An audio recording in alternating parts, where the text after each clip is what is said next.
All right, this is conservation of energy 2. We're going to work through it. A child makes a tractor for his car, starts the car with mass 0.5 from rest at the top of the track 2 meters above the ground. Find the total energy of the car. To get the total energy, that's the same thing as the total mechanical energy. Mechanical energy is potential energy plus kinetic energy. So my mechanical energy is going to be mgh plus 1/2 mv squared. But because we are starting from rest, the initial velocity is 0, so the initial kinetic energy is 0.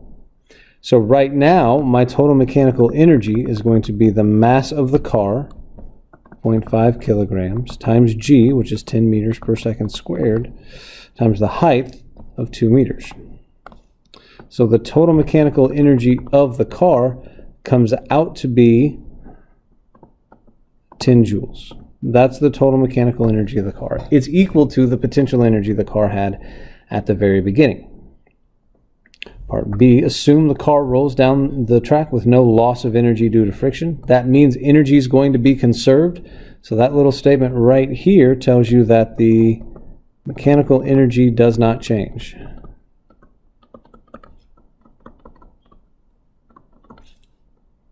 And we want to know how fast is it going when it's at a height of 0.8 meters.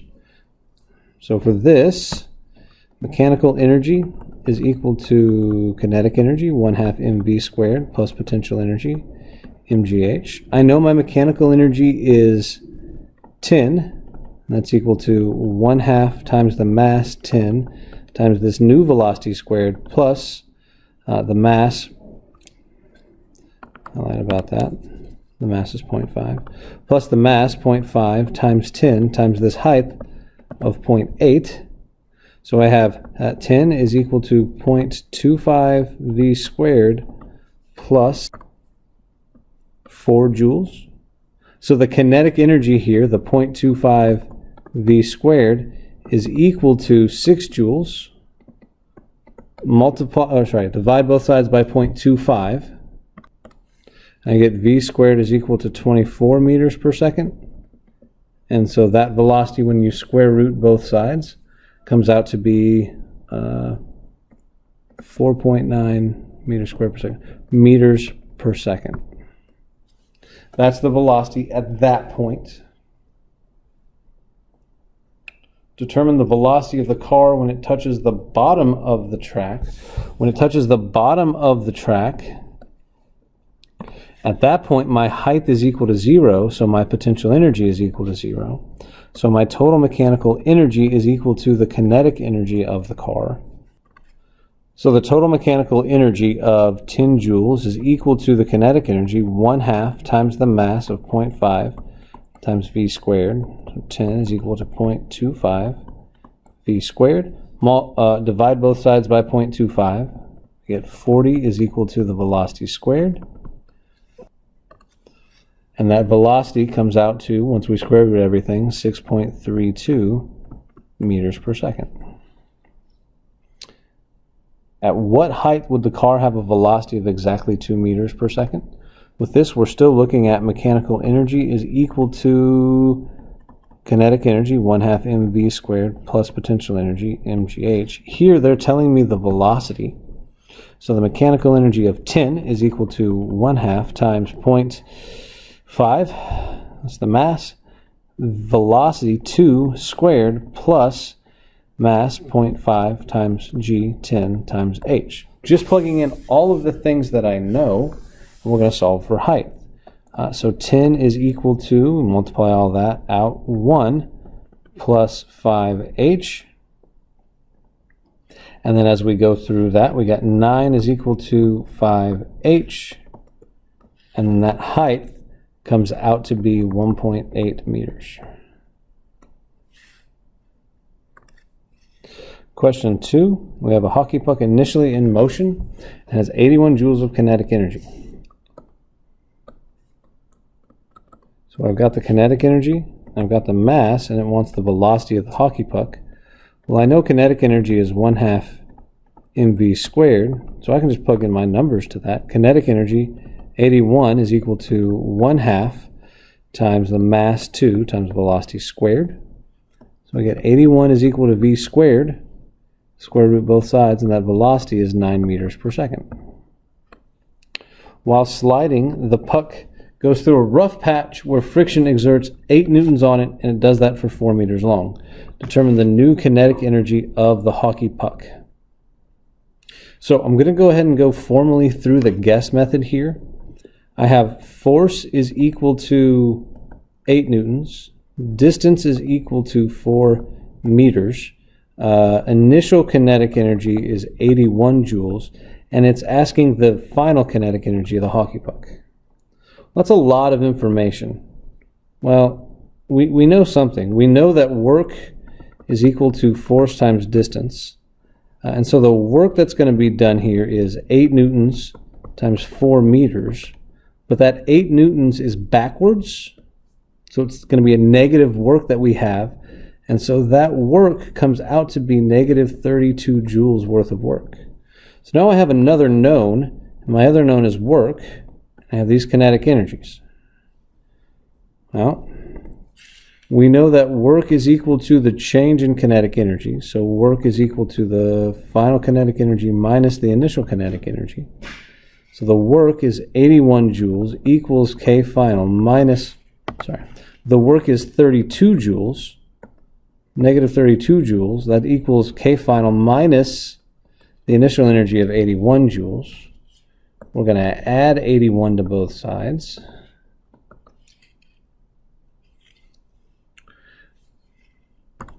And so we have negative 32 plus 81, which gives me 49, and that's equal to my final kinetic energy. Determine the new velocity of the hockey puck. Well, since I know that kinetic energy is 1/2 mv squared, 49 is equal to 1/2 the mass 2 times the velocity squared. So 49 is equal to the velocity squared, and that velocity comes out to be 7 meters per second.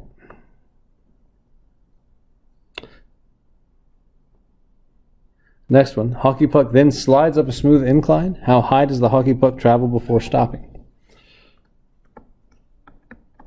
Okay, so on the ground,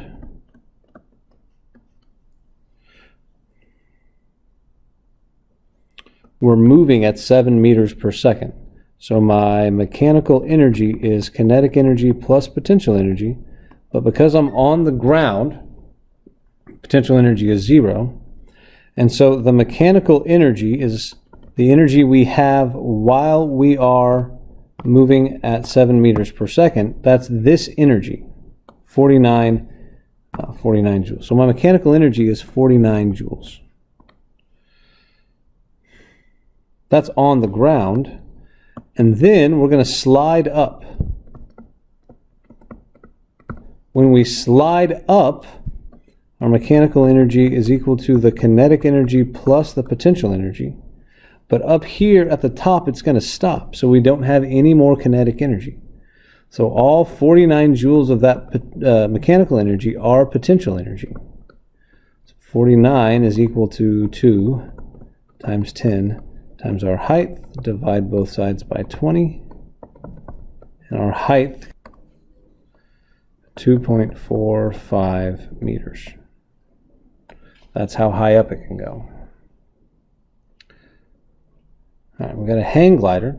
We have these 3 points of interest. So we want to determine the total energy of the hang glider. Looking at our information, we have the mass, it's 120 kilograms, and its initial velocity is 15 meters per second. That's the velocity at A, and that's the height at A. So at A, we've got 15 meters per second, and we have that height of 20 meters. And that's all the information we have. So if we're going to find the total energy, we're going to use that stuff. So the total mechanical energy is equal to kinetic, 1/2 mv squared, plus potential, mgh. So the mechanical energy is 1/2 times the mass, 120, times the velocity of 15 squared, plus the mass, 120, times g, 10, times the height of 20 meters.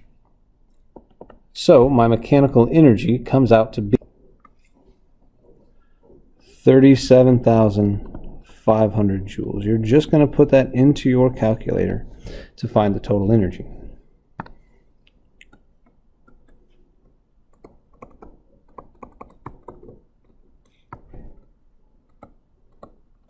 So for this entire problem, that 37,500 joules is going to be my total energy. It's not going to change.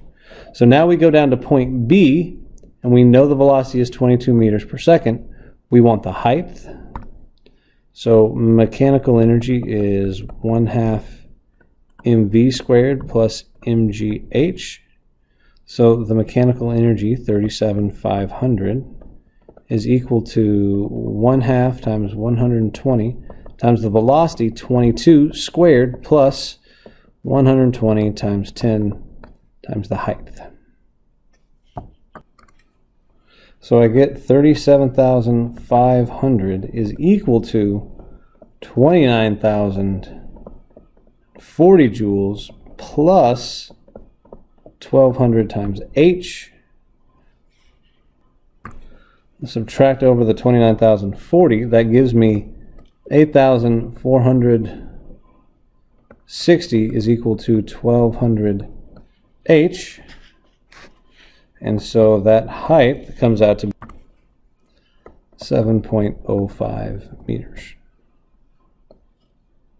It's that same process over and over. When finished, the rider pilot stops himself by gliding to a cliff and dragging his feet so that friction brings him to a stop.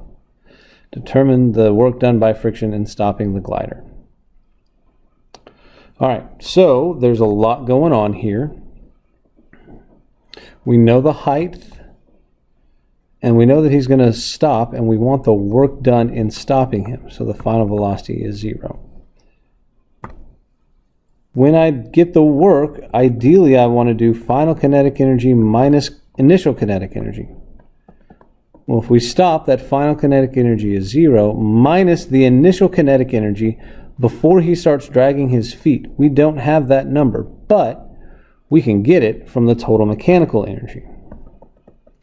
The total mechanical energy is mgh plus 1/2 mv squared. This is going to tell me how fast he's going at the top of the cliff. And really we just need kinetic energy plus the kinetic energy. So 37,500 joules is equal to the mass, 120, times 10, times the height of 12 meters. This is going to tell me how much kinetic energy we have right there at the top. So 37,500 is equal to 14,400 plus the kinetic energy. So we'll subtract that from both sides, and we end up with the kinetic energy before we start stopping, but at the top of the cliff, the kinetic energy of 23,100 joules of kinetic energy at the end. Sorry, that's the kinetic energy at the end. So my work is going to be equal to, in stopping, negative 23,100 joules of kinetic energy. That's how much work is going to have to be done to stop us. We're going to have to take away all the kinetic energy we have. We need to find out how much kinetic energy we have in order to do it. If it stops in 6 meters, what's the force of friction between his feet and the ground? Well, I know that the work is negative 23,100 joules. It's telling me that the distance is 6 meters. What I want is the force. Work is equal to force times distance.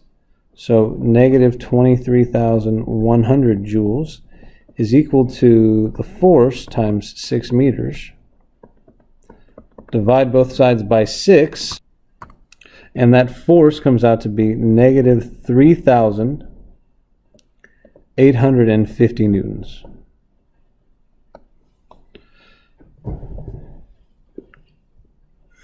Now we're going to talk about energy lost to heat for number 4.